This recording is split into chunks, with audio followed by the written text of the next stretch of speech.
Ang santo na dati ay sundalo na naging obispo at kalaunay naging santo.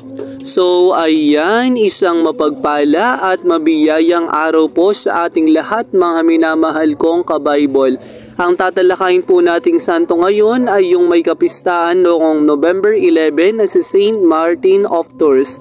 Siya po ay naglingkod or naging sundalo sa Roman at kalaunay na-convert into Christianity at siya po ay naging isang obispo. Siya po ang naging pangatlong obispo ng Tours. Siya po ang patron saint ng mga communities sa Europe and sa France.